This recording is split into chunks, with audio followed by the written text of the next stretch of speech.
असं आहे की या निवडणुका या सरकारने स्वतःहून लावलेल्या नाहीत, तर देशाच्या सुप्रीम कोर्टाने यांना जे झापलंय, या लोकांना स्पष्टपणे सांगितलंय की 4 महिन्यामध्ये निवडणुका घ्याव्या लागतील आणि म्हणून आमचा सुप्रीम कोर्टावर विश्वास आहे की या येत्या 4 महिन्यामध्ये स्थानिक स्वराज्य संस्थेच्या निवडणुका होतील. या निवडणुकामध्ये स्थानिक स्वराज्य संस्थेच्या निवडणुका ह्या कार्यकर्त्याच्या निवडणुका असतात.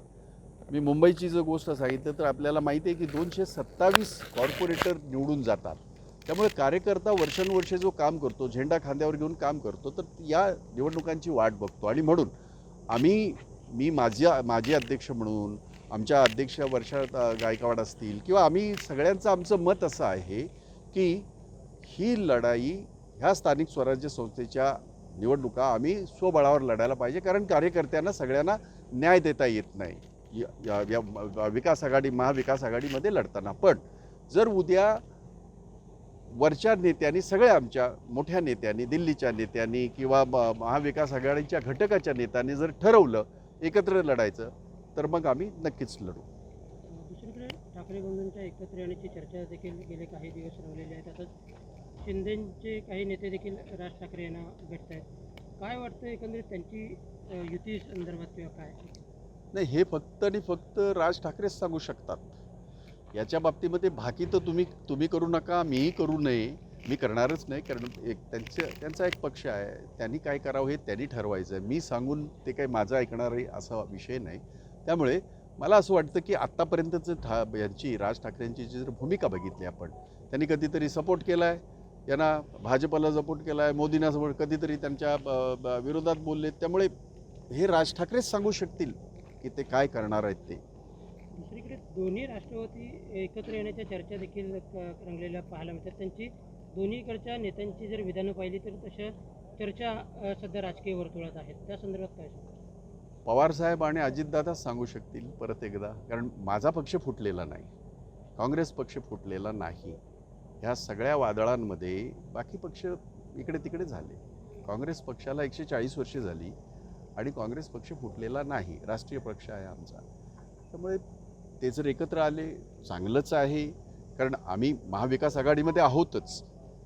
आज जरी दादा तिकडे गेले असले युतीमध्ये, महायुतीमध्ये, तरी ते महाविकास आघाडीचे उपमुख्यमंत्री होतेच. त्यामुळे असं जर काय होत असेल तर स्वागत करू. आणि या राजकीय घडामोडींचा महाविकास आघाडीवर काय परिणाम होईल?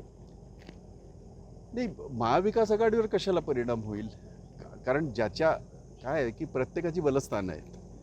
जसं मुंबई आहे, मुंबईमध्ये जर आपण पाहिलं तर उद्धवजींची शिवसेना आणि काँग्रेसच जास्त तिथे हे आहे.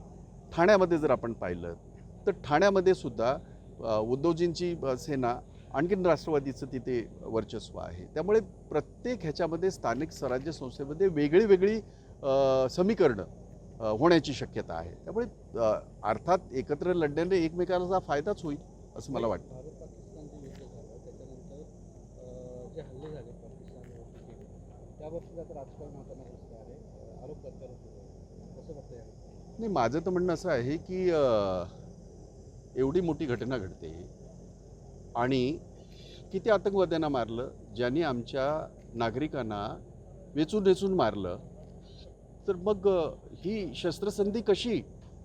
आणि हे दुर्दैवाने सांगावंसं वाटतं की इंदिरा गांधीजीने ज्या वेळेला पाकिस्तानवर हल्ला केला आणि एका पाकिस्तानचे 2 पाकिस्तान केले, 94,000 सैनिकांनी आणि त्यांच्या सगळ्या अधिकाऱ्यांनी शरणागती पत्करली आणि तसा करार आहे. हे ट्रम्प तिकडून आदेश देणार आणि देशाचे पंतप्रधान, मग त्यांची 56 इंचाची छाती कुठं आहे, त्यांचे लाल डोळे कुठं आहेत? या देशाचा स्वाभिमान घाण ठेवून जर असं काही होत असेल तर त्याचं समर्थन अजिबात करता येणार नाही.